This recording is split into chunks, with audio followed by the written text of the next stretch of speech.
okay, like, is this like a useful story time? No. But like, I feel like it's something that people should hear, probably. Because you know what? Like, this has been like just, I've been mystified for maybe like at least a year now. I've been mystified as to, what actually happened in this situation. But anywho, yeah. So, yeah, let me tell you all about the brothel professor. So, like, we go out and we do a lineup, okay? And I am the only girl here of the Caucasian persuasion, working at that time. And the guy, we walk out to do the lineup, pretty like standard stuff. And I'm like, "Hi, I'm Natalie," but like before he could even say, "Hi, I'm Natalie," he like cuts me off. He's like, He's like, "You're the white one." So I'm like a little bit embarrassed. So he takes me. He takes him a while. He's like, an older dude. And so it takes like painfully long, and we go and we walk back through the door. And as soon as we walk back through the door, and mind you, everybody else is standing there, he says loud as hell, he's like, "The only reason I picked you is because you look like the only one that could speak English."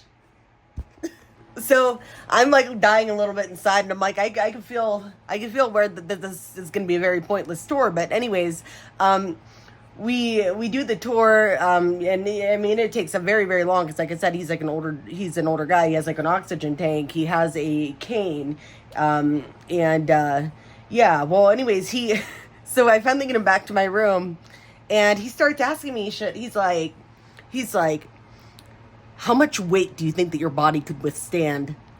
And I'm like, "What?"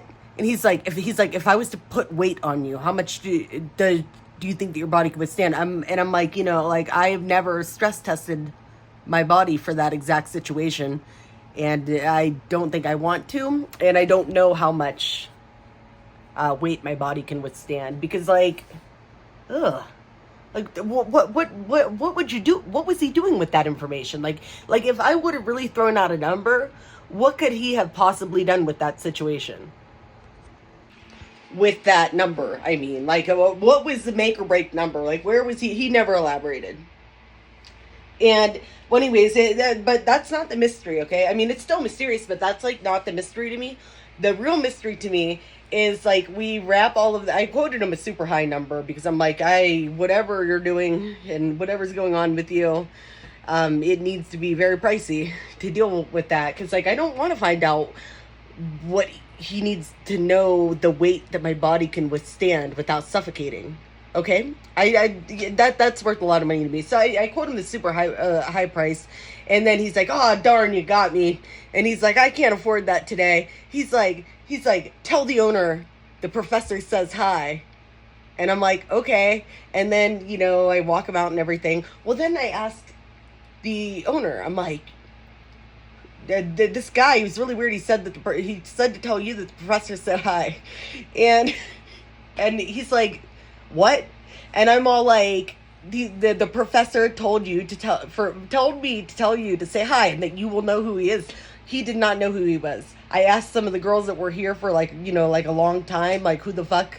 Because like this haunted me for a couple months. I asked like some like the more longer term girls, like, "Who's the professor?" They're like, "We don't know." So who the fuck was the professor? And why did he need to know how much weight my body? Anyways, I got a request while I was filming this last bit of it. But I'm back now, even though my bed's messy and my room's not picked up, okay? But anyways, things that this guy had said had really, like, just like a couple things he said, and the fact that he called the owner out by name had truly led me to believe that he had actually came in here before at some point and, stayed for a little while. And he literally insisted, he's like, "They will know what." I mean, I'm like, "Would you like me to text him?" He's like, "They will know. They will know." So I'm like, yeah, no. Who the fuck was that guy? Why did he need to know how much weight that my body could withstand before I suffocated? I guess I'll never know, unless you are the professor watching this right now. Get at me.